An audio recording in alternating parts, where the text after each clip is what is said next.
Natasha Bennett stood by the floor-to-ceiling windows of their penthouse apartment, watching the city lights flicker like distant stars. The clock on the wall showed 9:30 in the evening. Another dinner sat cold on the dining table, another night of waiting for a husband who treated home like a hotel room. She pressed her palm against the glass, feeling the coldness seep into her skin. 5 years of marriage had taught her that wealth could not fill an empty heart. Victor had given her everything except the one thing she craved most, his presence. The apartment was a masterpiece of modern luxury. Marble floors gleamed under crystal chandeliers. Designer furniture filled every room with calculated perfection. Art pieces worth more than most people earned in a lifetime decorated the walls. Yet Natasha would trade it all for a simple evening with her husband, sharing a meal and talking about their day. Memories of before. Their love story had begun like something from a romance novel. Natasha was working as an art curator at a small gallery when Victor walked in one rainy afternoon. He was already successful then, but not yet the real estate giant he would become. They talked for hours about art, life, dreams. He made her laugh. He listened when she spoke. He saw her. Those first months of courtship were magical. Victor would cancel meetings to take her to hidden cafes. He brought her wildflowers because he knew she preferred them to expensive roses.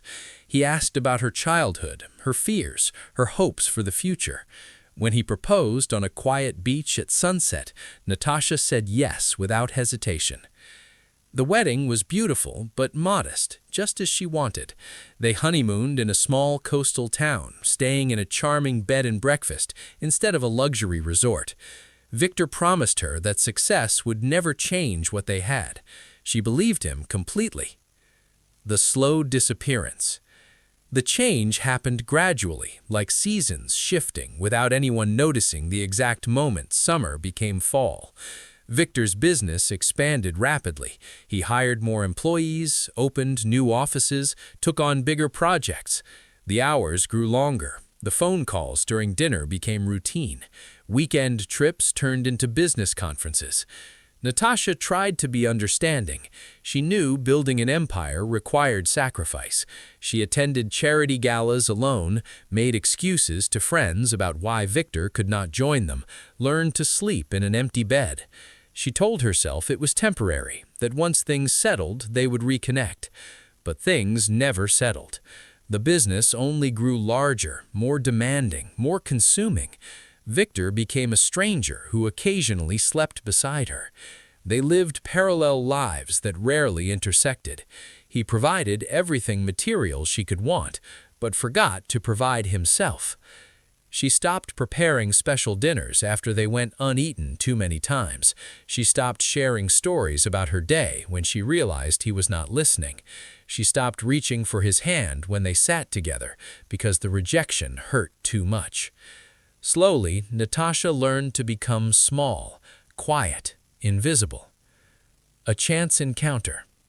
On a particularly lonely Tuesday morning, Natasha decided to visit the botanical gardens across town. She needed to see something alive, something growing, something that proved beauty still existed beyond the sterile perfection of her apartment. The gardens were peaceful, filled with the sounds of birds and the scent of blooming flowers. She wandered the paths aimlessly, letting nature soothe her troubled heart. She stopped at a display of wildflowers, remembering how Victor used to bring her similar blooms a lifetime ago. "Those are called blue stars," a warm voice said behind her. "They represent strength and determination despite difficult circumstances." Natasha turned to find a man about her age, with kind eyes and dirt under his fingernails. He wore practical work clothes and carried pruning shears. A name tag on his shirt read Owen Mitchell, head landscape designer. "They are beautiful," Natasha replied softly. "They thrive in challenging conditions," Owen continued, kneeling to examine the plants. "Most people overlook them because they are not as showy as roses or lilies, but they have their own quiet strength." Something about his words struck deep in her chest. Natasha felt tears prick her eyes unexpectedly.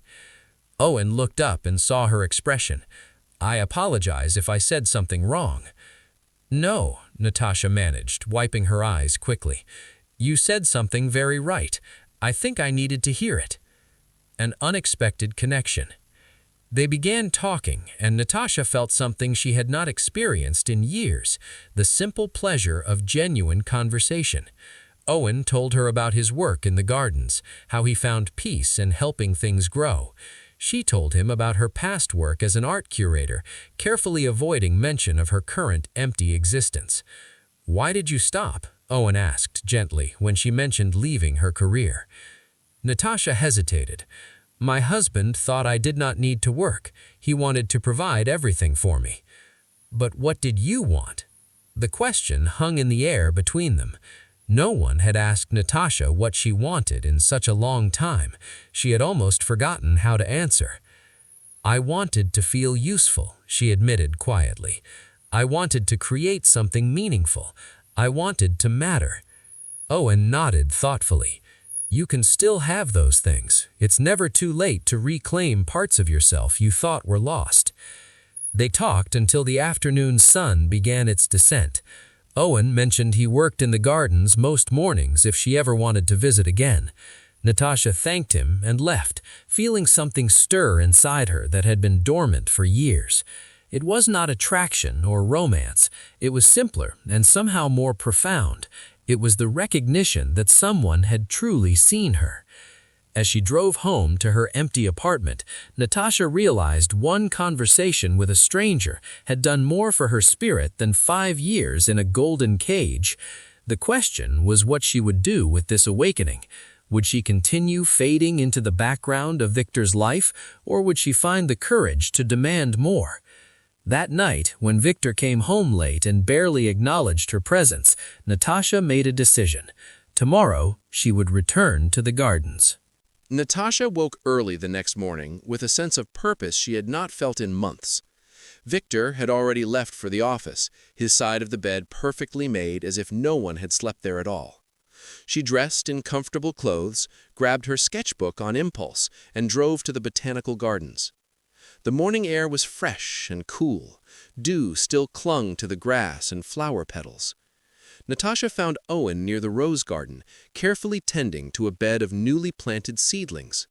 He looked up as she approached and smiled with genuine warmth. "You came back," he said simply. "I hope that is okay," Natasha replied, suddenly feeling uncertain. "More than okay. I could use the company, honestly. Most people walk through here without really seeing what is around them. It is nice to talk to someone who appreciates the beauty." They fell into an easy rhythm. Owen worked while Natasha sat on a nearby bench, sketching the flowers around her. They talked about everything and nothing.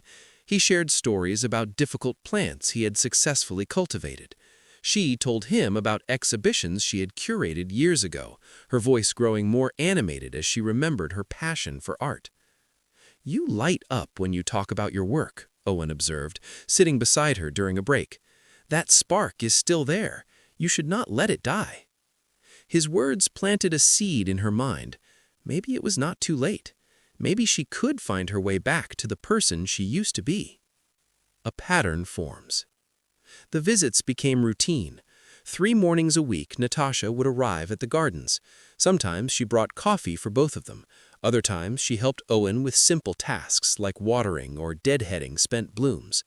They talked about art, nature, life philosophies, childhood memories. Owen never pried into her marriage, but his presence reminded her of what connection felt like. She began sketching again regularly, filling pages with botanical drawings. Owen encouraged her to consider reaching out to local galleries or perhaps starting a blog about art and nature. The ideas excited her in ways she had forgotten were possible. At home, nothing changed. Victor remained consumed by his business empire. He barely noticed that Natasha seemed different, more alive. Their conversations remained surface level when they happened at all. She stopped feeling hurt by his absence and started feeling something else: clarity. One evening, Natasha prepared a simple dinner and waited for Victor. When he arrived home at 10, she was still awake, reading in the living room. "You're up late," he commented, loosening his tie. "I wanted to talk to you about something," Natasha said, closing her book.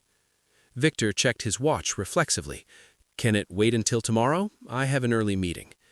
"It has been waiting for 3 years, Victor. I think it can wait one more night." Something in her tone made him pause, but his phone buzzed with an incoming message. He glanced at it automatically. "Tomorrow," he promised absently, already moving toward his office. "We'll talk tomorrow." Natasha watched him disappear down the hallway and felt a strange sense of peace. She was not angry. She simply understood with perfect clarity that she had been living half a life, and she deserved more. The flowers. 2 weeks later, Natasha arrived home from the gardens to find a delivery person at her door. He held an enormous bouquet of blue star flowers, the same wildflowers she and Owen had discussed on that first day. "Delivery for Natasha Bennett," the man said cheerfully. Her hands trembled slightly as she took the arrangement. She opened the small card tucked among the blooms. "For someone with quiet strength who deserves to be seen. Thank you for reminding me why I love what I do. Your friend, Owen." Natasha felt tears sting her eyes. Such a simple gesture, yet it meant everything. Someone had paid attention. Someone had remembered. Someone had cared enough to acknowledge her existence. She placed the flowers on the dining room table where they brought color and life to the space. For the first time in years, the apartment felt less empty. Victor notices. That evening, Victor came home earlier than usual, around 8. He walked into the dining room and stopped abruptly when he saw the elaborate flower arrangement. "Where did these come from?" he asked, his jaw carrying an edge Natasha had not heard before. "A friend sent them," she replied casually, setting plates on the table. "What friend?" Natasha looked at her husband properly. His jaw was tight, his eyes fixed on the flowers with an intensity that surprised her. "Owen Mitchell. He works at the botanical gardens I've been visiting. We've become friends." "Friends?" Victor repeated the word as if testing its weight. "What kind of man sends flowers to a married woman?" "The kind who pays attention," Natasha answered quietly. "The kind who notices when someone loves wildflowers. The kind who remembers what matters to people." The silence that followed was heavy. Victor stared at his wife as if seeing her for the first time in years. His face showed a mixture of emotions, confusion, anger, and something that looked almost like fear. "How long have you been seeing this man?" The question came out accusatory. "I'm not seeing him, Victor. We talk while he works in the gardens. We have coffee sometimes. He treats me like a human being instead of furniture." "That's not fair," Victor protested weakly. "Fair?" Natasha felt something break open inside her. "When was the last time you asked me about my day? When was the last time you sat through an entire meal with me? When was the last time you looked at me, really looked at me, and saw that I was disappearing?" Victor opened his mouth to respond but found no words.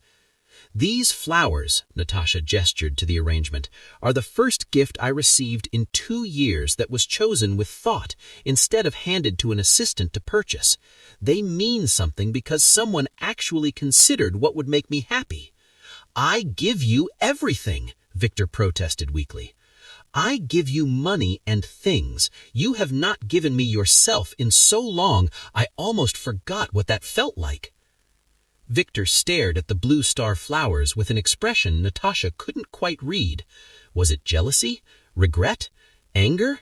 Perhaps all three mixed in a confusing storm. "I need to make some calls," he said finally, turning toward his office. "Of course you do," Natasha replied softly. But Victor moved not. He stood frozen in the doorway, his back to her. When he spoke again, his voice was strained. "I don't like the idea of another man sending you flowers." "Then perhaps you should have sent them yourself sometime in the past 3 years." Victor's shoulders tensed. He turned slowly to face her, and Natasha saw something in his eyes she had not seen in a long time. Genuine emotion breaking through the businessman facade. "Is there something between you and this man?" The vulnerability in his question surprised them both. "There is friendship," Natasha answered honestly. "There is conversation and respect and acknowledgement that I exist. If that threatens you, then maybe you should ask yourself why." They stood across from each other in the beautiful dining room, the blue star flowers between them, like a bridge or a barrier, depending on how you looked at it. For the first time in years, they were truly seeing each other. The question was whether seeing would be enough to change anything, or if they had drifted too far apart to find their way back. Victor's phone buzzed in his pocket. He ignored it. That small act spoke volumes. Victor did not go to his office that evening. Instead, he stood in the dining room, staring at the blue star flowers as if they were evidence of a crime he had not realized he committed. Natasha excused herself and went upstairs, leaving him alone with his thoughts. She lay in bed, unable to sleep. The conversation had cracked something open between them, but she did not know if it was the beginning of healing or the final break. Part of her felt guilty for the pain she saw in his eyes. Another part felt angry that it took jealousy to make him notice her at all. Around midnight, she heard footsteps on the stairs. The bedroom door opened quietly. Victor stood silhouetted in the doorway, still wearing his work clothes. "Are you awake?" he asked softly. "Yes." He crossed the room and sat on the edge of the bed, keeping distance between them. In the darkness, his voice sounded different, stripped of the confident businessman tone she had grown accustomed to. "I cannot stop thinking about those flowers," he admitted. "Not because another man sent them, but because I should have been the one who remembered. I should have been the one paying attention." Natasha sat up slowly, pulling her knees to her chest. She waited for him to continue. "When did I become this person?" Victor's voice cracked slightly. "When did I stop seeing you? When did work become more important than the woman I promised to love for the rest of my life?" "It happened gradually," Natasha replied gently. "So slowly that neither of us noticed until we were strangers living in the same house." The confession. Victor turned to face her, and even in the dim light she could see the anguish in his expression. "I have been lying to myself," he said. "I told myself that building the business was for us, for our future. But the truth is, I got addicted to success. Every deal, every acquisition, every expansion gave me this rush. I felt powerful and important. I forgot that none of it mattered if I lost you in the process." "You did lose me, Victor. Not to another man, but to loneliness and neglect. I have been drowning in this beautiful prison you built, and you never noticed I could not breathe." Tears ran down his face, something Natasha had only seen once before, on their wedding day when he recited his vows. Back then they were tears of joy. Now they were tears of regret. "I am so sorry," he whispered. "I am sorry for every missed dinner, every ignored conversation, every night I chose work over you. I am sorry for making you feel invisible when you are the most important person in my world." "Am I, though?" Natasha asked, her own voice breaking. "Because your actions have told a different story for 3 years. Words are easy, Victor. Change is hard." "I know," he said, reaching for her hand carefully, as if afraid she might pull away. "I know I do not deserve your forgiveness. I know sorry is not enough, but I'm asking you to give me a chance to prove that I can be the husband you need, the husband I promised to thee." The morning after. Neither of them slept much that night. They talked until dawn broke through the windows, painting the bedroom in soft golden light. Victor told her about the pressure he felt to prove himself, to build something lasting, to be worthy of her. Natasha told him about the loneliness that had consumed her, the days she questioned her own worth, the slow death of her spirit in luxury. They cried together, held each other carefully like fragile things that might break with too much pressure. It was raw and painful and necessary. When morning came, Victor called his office and did something he had never done before. He took the day off. No meetings, no conference calls, no emergencies. Just him and Natasha. They went to a small cafe for breakfast, not the expensive restaurants Victor usually frequented, but a cozy place with mismatched chairs and homemade pastries. They talked about trivial things, relearning how to be comfortable in each other's presence. "Tell me about the gardens," Victor said over coffee. "Tell me about Owen and why those visits became so important to you." Natasha hesitated, but something in his expression told her he genuinely wanted to understand. "The gardens reminded me that beautiful things require care and attention to thrive," she began. "Owen showed me that I had not died inside, that the parts of me I thought were lost were just dormant, waiting for the right conditions to bloom again." "Is he in love with you?" Victor asked carefully. "No," Natasha answered honestly. "He is a kind man who treated me like a friend when I desperately needed one. He reminded me of my worth when I had forgotten it. But there is nothing romantic between us. He simply gave me what you used to give me: attention, respect, and the feeling that my thoughts and feelings mattered." Victor nodded slowly, processing her words. "I want to meet him." "What?" "I want to meet the man who was there for my wife when I was not. I want to thank him for being her friend when she needed one." The garden meeting. 3 days later, Victor accompanied Natasha to the botanical gardens. She had called Owen to explain that her husband wanted to meet him. Owen agreed without hesitation, his voice warm and understanding. "You must be Victor," Owen said, extending his hand. "I'm Owen Mitchell."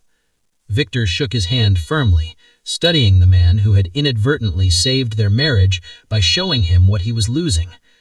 "Thank you for being kind to my wife," Victor said directly. "She told me about your friendship, and I want you to know I am grateful she had someone to talk to when I was not available." Owen smiled gently. "Natasha is a remarkable person. She has a beautiful soul and a brilliant mind. You are very lucky." "I know," Victor replied, his voice thick with emotion.